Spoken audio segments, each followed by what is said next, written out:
Hello everyone. Welcome to the channel. In this video, I will show you how to disable location sharing on iPhone.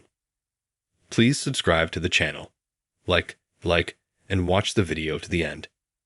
Let's get started. To do this, we need to go to Settings. Then open your profile, your Apple ID at the top. There's iCloud, Media, Family. Click Find My. And here you have your location. To deny access, you take this slider and you uncheck it.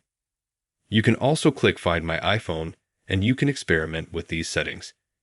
You can turn off the ones you don't want. Or you can turn on the ones that you want.